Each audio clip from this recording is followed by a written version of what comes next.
Hey guys, welcome back. So very recently, we had the opportunity to review the Asus ROG Phone 2, which was basically a flagship gaming phone at a flagship price. Now we're going to go all the way down to the other spectrum of phones. So today we're going to review the Samsung A10s.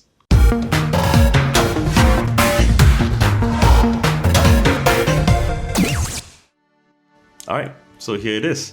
So this is definitely a budget range smartphone. So this is, like I said, the Samsung A10s. There was an earlier variant of the Samsung A10, but this one specifically is the A10s. All right. So in your box, you've got very standard stuff. You've got your phone, obviously. You've got your charger and your USB cable. And it is not a Type C. It is a micro USB cable. Alright, so what's in the phone? So you have a MediaTek MT6762 SoC, which is kind of similar, I guess, to the Qualcomm Snapdragon 635 or maybe even a 710. I don't have the chance to compare it, but it's supposed to be around that range. Internal memory, so it has 32 gigabytes of internal memory and 2 gigabytes of RAM, okay, which is pretty standard for a budget phone. Looking at it, I mean, I'm very impressed that, well, not just the Samsung A10s, but I'm very impressed at how a lot of the new budget mobile phones tend to look pretty premium, I guess, in a way.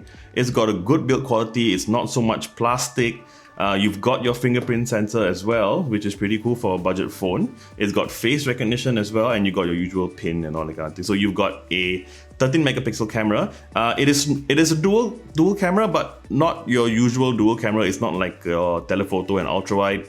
It is a telephoto on top and a depth sensor. All right, which I think the iPhone had a few generations ago. So yeah, it doesn't give you two options. It's basically a depth sensor. Okay, your selfie camera in front as well. And when you look at the phone, you still have your regular notch like this, right? So you still have your notch, which is fine. I think we've all pretty much gotten used to it by now. Now, in terms of expectations, I'm actually quite happy with it. I haven't found any issues. Like, I do find sometimes if I were to tap, it doesn't register. I have to tap it maybe a bit harder. So it might be like an older generation touchscreen, but it still works pretty fine. It's not bad. It's still okay. Fingerprint sensor is okay, a little slow, but it's not slow to the point that you would not be happy with it. I think it's definitely good enough. The screen is, I would say, beautiful. It's got a pretty good screen. Colors are really nice. I tried watching Netflix and YouTube on it. Never had any issues, even though my current mobile phone uses an OLED or POLED screen. But yeah, just as good here. I couldn't really find that much of a difference, which is pretty cool for a budget phone. Now, another thing is you're gonna see you've got quite a bit of a bezel around the phone when you compare to some of the newer flagship phones where it's almost bezel-less. This has a bit of a bezel comparatively, but I've actually not had a problem with bezels for a long time. It helps a lot when you hold the phone this way. If you were to play games or even watch a show, you don't have accidental touches, so I don't see a problem with that. And speaking of games, so I actually intended to do this review maybe a bit later, maybe a week or two later. However, I actually played Pokemon Go, all right? And I'm in a Facebook chat, or rather a Facebook group in Singapore called Pokemon Go Singapore. Someone actually asked the question. He said that, he was thinking of buying the A10s for his other Pokemon Go account, and he wanted to know whether this is good enough to play. So, Wallace, if you're watching this is for you, alright? So yeah, I actually tried playing Pokemon Go, and at first, like the first run after the installation, it was a bit laggy. However, after that, I think once everything was downloaded and it was running, it was fine. It was smooth. Catching Pokemon was not a problem. And I don't see a problem even down the road, okay? Now, what I would say, maybe to be safe, just make sure that you don't have a lot of apps running in the background that would probably affect the overall performance of the game. Even like Marvel Future Fight, I tried that as well, and that's a pretty GPU intensive game. Immediately after I started playing, I got an error message saying that I forgot what the message was, but it was basically asking me if I wanted to tone down the graphic settings so that it'll be smoother. And so yeah, I said okay, and yeah, after that it was fine. It did look a bit, how do I say it, a bit more pixelated than like maybe on the Asus ROG phone, which yeah, obviously would look fantastic. It wasn't too laggy, I could play it, so yeah, not a problem with this as well. Now let's talk price, okay? So just as a comparison, the Asus ROG Phone 2 that we reviewed, that cost 1,598 Singapore dollars, basically 1,600 Singapore dollars. So this one comes all the way down at the other spectrum. Like I said, this is only $198, okay? And before you guys say that, oh, this is not that cheap for a budget phone, there are much cheaper phones on the market that you can get. Yes, you're right. However, I would not consider a lot of these phones, like maybe the Redmi 7A or 7. I would not recommend, even though you can get them for like $99, I think I would not recommend them at all, because a lot of them come with only like 16 gigabytes of internal storage, which is ridiculous because the operating system itself can take up to 9 gigabytes. So then what are you left with? You take a few photos, maybe one video, and you might be full. And it's never good to have your storage totally full, because then it affects the performance of the phone. So yeah, talking about this specific one. So basically at this specifications, 32 gigabytes of internal storage, 2 gigabytes of RAM with that particular chipset, I would say this is the bare minimum for a budget phone. Anything that is below that, if you can afford it, I would say at least get something like this in this price range. Because I mean, if you think about it, if you go really cheap and buy that one, I would give you maybe 6 months before performance starts to get affected. It becomes really slow. So this one, I would say if you don't download too much, if you take care of the phone, I can see the phone lasting at least a couple of years without any issue. Alright, so talking about the price again, like I said, it was $198. So would this be a phone that I would recommend?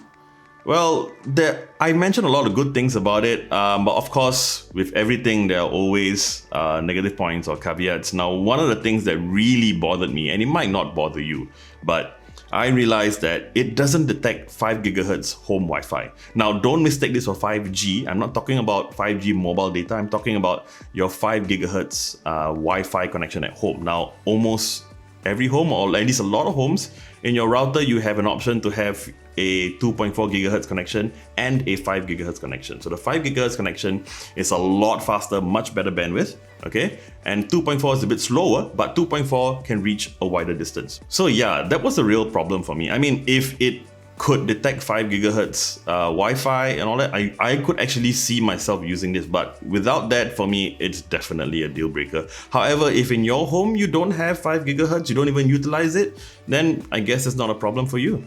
Another thing is the camera. So the camera, I wouldn't even call it mid-range. I would say it's just okay. However, having said that, I mean, if you go outdoors, with good sunlight, it actually takes okay photos, but don't expect too much. Oh, and of course, it doesn't have Type-C. It's got a micro HDMI, micro USB cable. But yeah, I think that's okay. It's got, I think it's 10 watt or 18 watt. Yeah, 10 watt fast charging. But yeah, I think that's not that big a deal at this price range as well.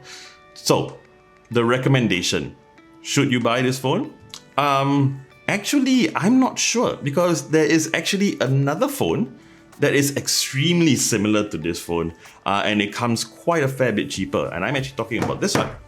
So this is the Realme C2. Okay, if you're not familiar with Realme, it's a brand actually by Oppo. Okay, so if you've heard of Oppo, yeah, they also make this line of smartphones, and it's called the Realme. So yeah, internal specs are extremely similar. So you've got the same chipset, you've got the same internal storage, same memory, both have dual SIM slots. Even the screen resolution is very similar. It's almost the same phone, okay?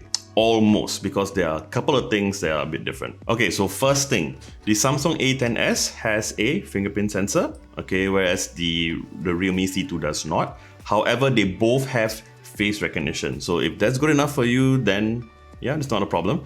Okay, so the other thing is the Samsung A10s actually supports Bluetooth 5, whereas the Realme C2 supports Bluetooth 4.2. Now, does that actually make any difference for you? Well, it depends. If you have a Bluetooth device that supports Bluetooth 5.0, then yes, it will. But if none of your Bluetooth devices support Bluetooth 5.0, then no difference whatsoever.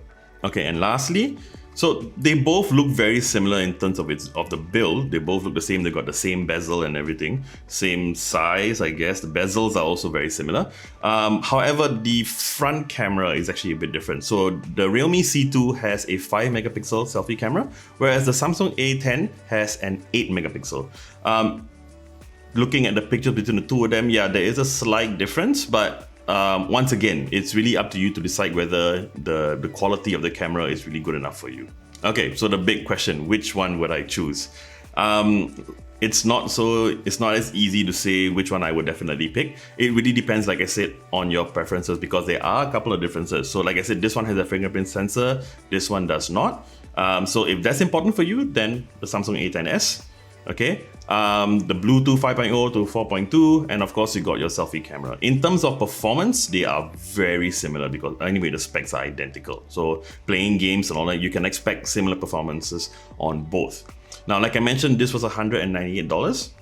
Now this, I got this for $149, which is a lot cheaper than this. All right, so my recommendation is, if the Bluetooth thing is an issue for you, if you don't need the fingerprint sensor and you're just using it like for your normal everyday usage and you don't worry about Bluetooth or like that, then I would actually say get this one. It's the same.